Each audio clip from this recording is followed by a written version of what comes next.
Soldier who was killed in South Sudan, of course, are arriving back in South Africa. Sipo, if you can hear me, a very warm good afternoon to you. Kindly tell me how the scene and the ambience is from where you are. Well, good morning to you. We are here at the Waterkloof Air Force Base here in Pretoria, where the remains of Private Toto Malashe have just arrived, and they were received officially by the members of the SANDF.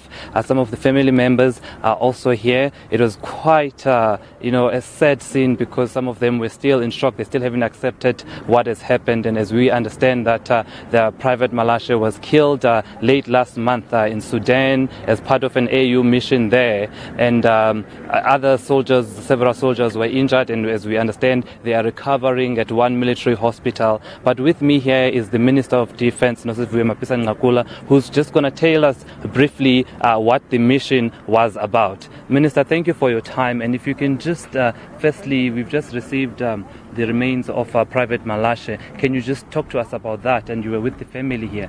Well, thank you very much. It's a sad day for the family. Very, very sad indeed, particularly because he was very young. He was 33 years old, and the wife is also very young, and they have 2 children.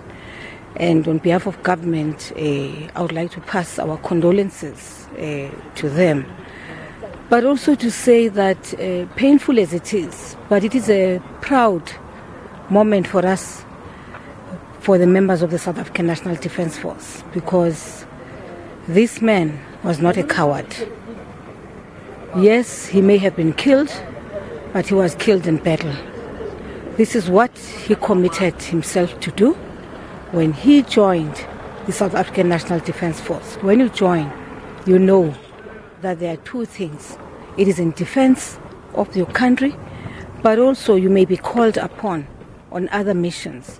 This was an African Union mission, as you would know.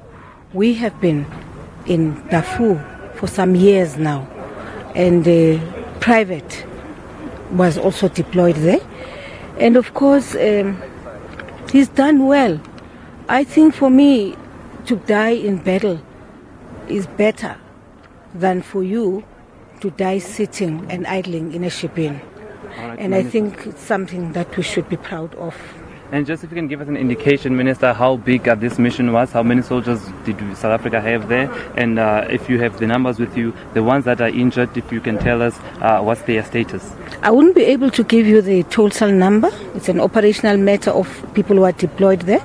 But yes, we have 1, we've lost 1, but we have 2 who are critically injured, and I directed the generals to make arrangements to bring them back to South Africa. It's always better when you are injured, even though there are hospitals there, because I know they were at a level 2 hospital. It's always better when you are brought back home so that you can have the support of the South African National Defence Force, but also the support of your family. And I'm happy to receive a report. I've just received a report that right now they're at the hospital, the family is at the hospital with them. So from here I'll be proceeding to the hospital to visit the family and the injured. All right, and just one last question, Minister. We remember in 2013 we had an incident similar to this where 13 South African soldiers were killed in the CAR, Central African Republic, and now we just have this one. Are South African soldiers equipped, trained to deal with what is seemingly very efficient rebels in the northern parts of our continent? I can assure you South African soldiers are well trained. And I can assure you that, in fact, we are a very well-equipped defense force. But yes, there are challenges where they are deployed, but these are challenges which we are going to be dealing with. And, you may have actually heavy machinery, heavy weapons, but if it happens that you are shot at, this eventually happens. And at the risk of sounding insensitive, I'm not an insensitive person. I'm a mother. Before I'm a minister, I'm a woman. But what I do know is that in spite of all of the training and all of the things, we've had very few casualties, by the way, in Sudan, even though we've been there for so long.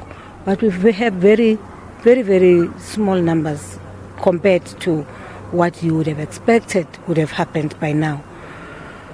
We train our people well, and you know that within the region, there are also countries which actually send their soldiers to us for training, and which proves and shows that indeed South Africa is doing very well. Thank you very much, Minister, for your time. Thank you. That was Minister of Defence Mapisa-Nqakula just explaining to us the AU mission in Sudan, and that despite this sad loss, that is actually there have been very few casualties there, and that South African soldiers are really properly trained to deal with such instances. But of course, it does happen that there are sometimes where ambushes like this one that took away Private Malashe that take place, and sadly people would lose their lives. Well, thank you so much, Sipho, for that update. That's our reporter, Sipho, coming to us live from the Waterkloof Air Base with Minister Mapisa-Nqakula, of course, the Minister of Defence within the country, updating us about a South African soldier who was killed in Sudan. And we understand that 2 more are critically injured. They're in hospital. She's received the report and they'll be brought back home. Well, that's where we leave our news for now.